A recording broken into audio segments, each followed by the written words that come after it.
Olá, galerinha, tudo jóia? Tudo massa? 100% mil por hora? Então tá bom. Senhores, esse é o vídeo número 2 de um total de 3 vídeos em que estamos falando sobre a América Inglesa, ok? Acompanha aí na tela.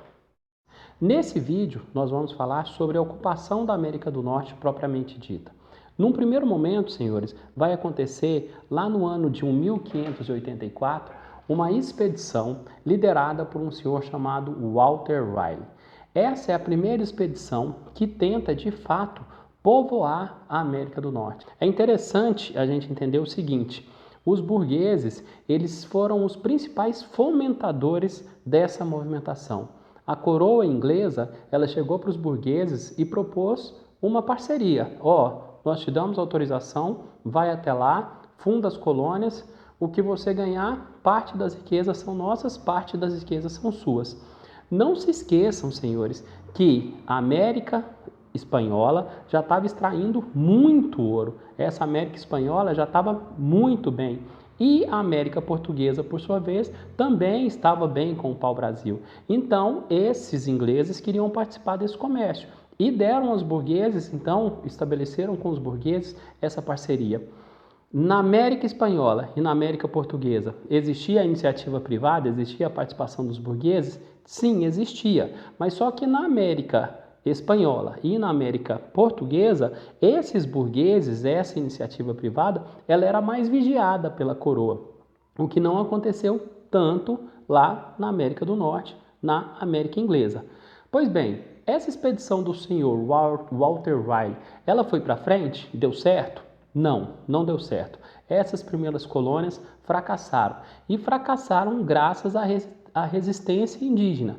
Os indígenas não aceitaram, não se submeteram ao domínio desses estrangeiros, desses colonizadores, desses conquistadores nesse primeiro momento. E aí, o que vai acontecer agora?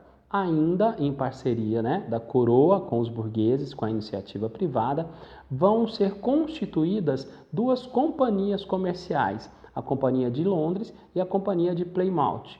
Essas companhias, senhores, elas são criadas por ordem do rei, que na época já estava na dinastia dos Stuart, que era o rei Jaime I.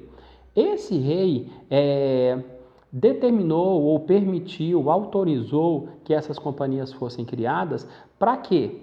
Para que elas incentivassem a colonização da América do Norte.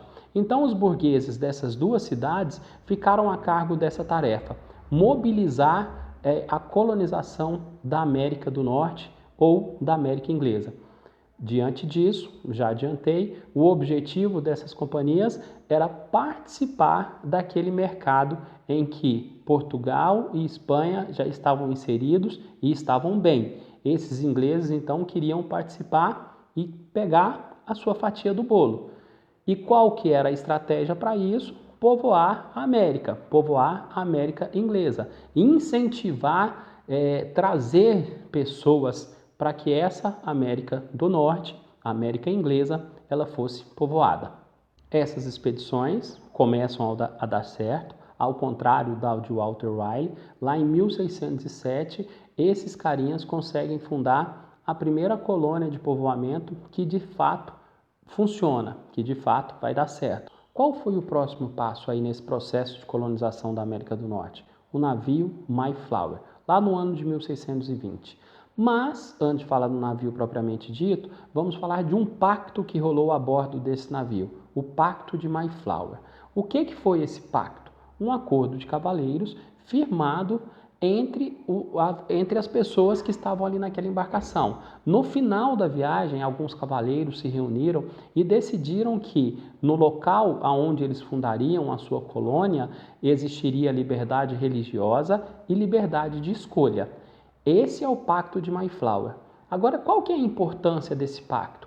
Esse pacto é importante porque ele, para os historiadores, representa o embrião da autonomia das colônias do norte. Esses caras vão escolher os seus próprios representantes. E isso acontece graças a esse pacto.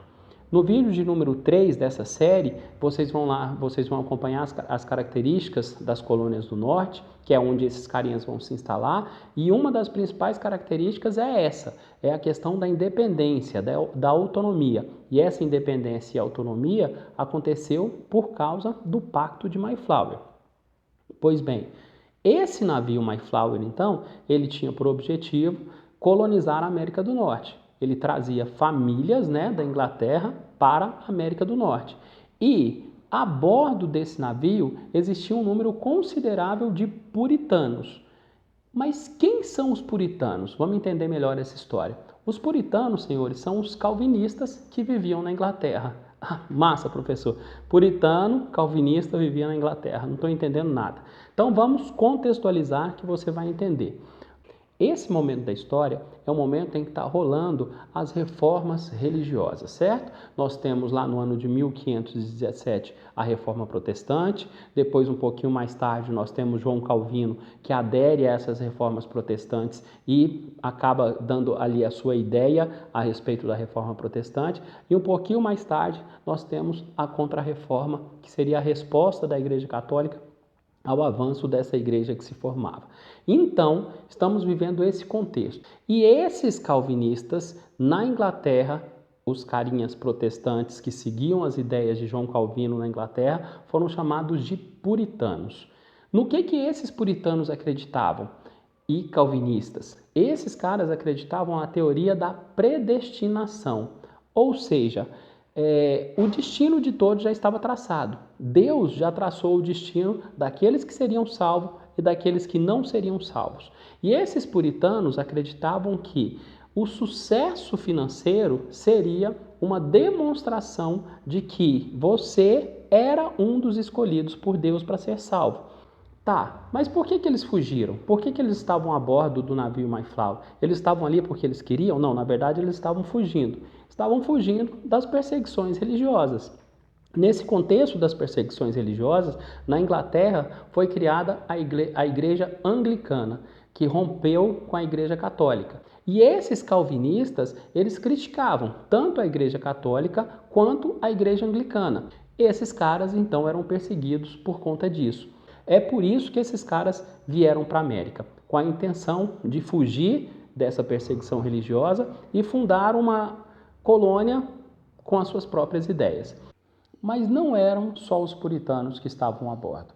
Além dos puritanos, senhores, existiam pessoas das mais diversas naturezas. Existiam camponeses quebrados, camponeses falidos. E falidos por quê? Porque na Inglaterra estava rolando um negócio chamado de cercamento, que era o que o nome já sugere, cercar a terra que antes pertencia a esse camponês, agora não pertence mais.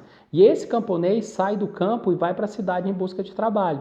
Na cidade ele não encontra. E aí aquelas companhias que eu mencionei anteriormente, as companhias de Londres, Plymouth, fala para esse carinha, opa, nós temos a solução para os seus problemas. Vai para a América, que lá na América seus problemas serão resolvidos. Você vai ter uma nova vida. E assim esses carinhas então se interessavam em vir para povoar esse continente.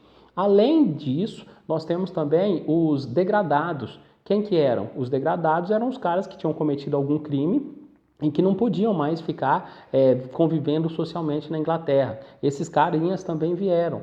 Nós temos prostitutas, órfãos, enfim, todo tipo de gente estava no navio e todo tipo de gente veio para a América.